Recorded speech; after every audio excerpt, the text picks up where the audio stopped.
What's going on, everybody? My name is Franco, and today I'm going to be going over some receivers that I feel are undervalued, underappreciated, whatever you want to call it, for the upcoming fantasy football season.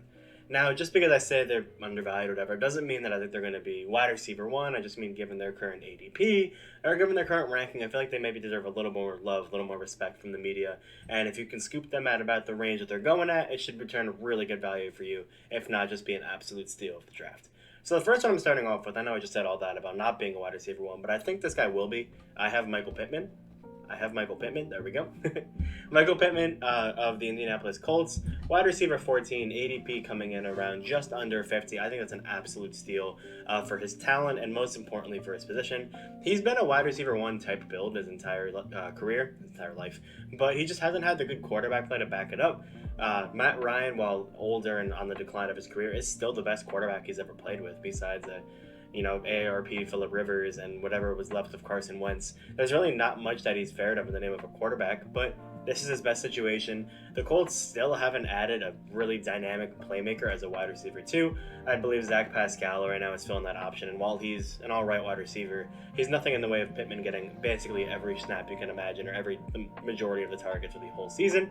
I'm really high on him. I think he'll return top 10 wide receiver value, and I have a lot of people have him going a lot later than 47. I've seen some people have him closer to 20, which I think is an absolute steal. Next up, I'm going to have Hollywood Brown. There's a lot of people who actually have this opposite that say Hollywood Brown is more overrated, but I think there's a reason they give up a whole first round pick to get him, and that's they believe the two of them can work together. Kyler Murray, the old connection from Oklahoma, I think will do them wonders in here. It's exactly what they want. He's a great deep threat option, but also he's going to have the option to truly be a wide receiver one with DeAndre Hopkins being out. Right now he's coming in at around wide receiver 23, ADP just under 60, and obviously his value will take a hit when Hopkins comes back, but for those first 6 weeks, which are obviously crucial, he'll be a superstar for you, or he should be. He has the opportunity to be a superstar for you. And then even when DeAndre Hopkins comes back, I'm not entirely sure that Hollywood Brown will just fade away. I think he'll still be around, obviously won't be as good, but he should still return good value given, top 25 wide receiver status. I think he could definitely be a little bit higher. Hunter Renfrow. The other guys are kind of like this is kind of the Michael Pittman era where they're a little bit underrated. Renfrow was a solid, if not spectacular, option last year. Just a model of consistency with over 1,000 yards, and he ended up being one of Derek Carr's favorite end zone targets with 9 touchdowns. He was just Mr. Reliable for them, and I know a reason that he slipped on the draft boards is because Darren Waller will be healthy and Devontae Adams will be in town, which definitely will hurt his target share. But Renfrow has 2 things going for him. Is that, first of all, he's just the definition of a pure slot receiver, which just makes him a quarterback's safety net, with Waller normally getting a little bit more of a deeper approach because he's just a better route runner, or not a better route runner, but a good route runner for the tight end position.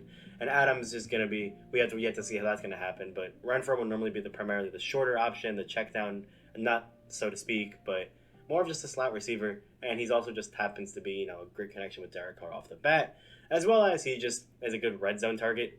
He normally finds his way to get open around there, and in PPR formats especially, he should rack up targets, he should rack up snaps. He won't get you the most yards in the world, but especially at the wide receiver 37 rank, there are very few wide receivers that I could see myself taking in that same vein above Hunter Renfrow. Next up, I have Juju SmithSchuster, who is wide receiver 31, but he has a little bit of a later ADP than Renfrow, which I find interesting. 81 versus 78. Obviously injured last year as a member of the Pittsburgh Steelers, but when he was healthy and when he was there, he was a great option for them, and I feel like he definitely has a chance to reclaim some of that status as one of the better wide receivers in football, and I think that Kansas City is a perfect landing spot for him. They won't feel the immediate pressure to deliver wide receiver one results, even though he might be able to return some good value because of Travis Kelce and just the ability of Mahomes to get the ball open down the field more often. I think he'll have a lot more opportunities to be the best wide receiver on that team. He already, in my opinion, is the best one talent-wise. And while Kelce will obviously get the most targets on the team, I can easily see Juju Smith-Schuster coming in second on that target share by the end of the season. One more I have on this list. We're going a little bit deeper here with Adam Thielen. This is not a very sexy pick. Thielen's just always consistent. He'll have his breakout weeks. He'll have his more dud weeks. He'll have his weeks where he's injured. But at wide receiver 33, but more importantly, a 74 ADP, he really can't do much better than that. Even with the games he missed last year, he had 10 touchdowns. He's still the wide receiver, too, on a very good offense. I know the Vikings don't exactly inspire confidence outside of Jefferson and Cook.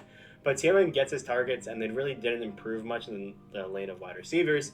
They're going to get Irv Smith back from injury, but they lost Tyler Conklin, and they have just a couple of middling wide receiver 3 options. But Thielen has an opportunity to produce. He won't, like I said, be necessarily the best player you have in your team, but at a 74 ADP, him being the first wide receiver off your bench, or even in your flex spot, I would be very happy coming out of my draft with that as an option. Just given the opportunities he'll have, the repertoire he's already developed with Kirk Cousins just really sets up for him to have a nice, solid season. Obviously, like I said, injuries are a concern, but overall, he's going to return a great value for the pick. I could easily see his ADP going about 10 to 15 places higher, maybe a little lower than it was last season, but high nonetheless.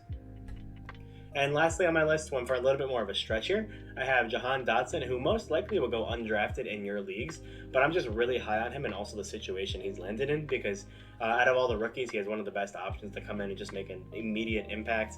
I thought about going Treylon Burks here. Chris Olave was another answer, but I went with a little more of a deeper cut because those I've seen a lot around. But I guess if you compare him to options like Garrett Wilson or Jameson Williams, where those are people, Sky Moore even, where they have more of a competing situation for targets, and they'll probably be drafted higher than Jahan Dotson just based on their quarterback play.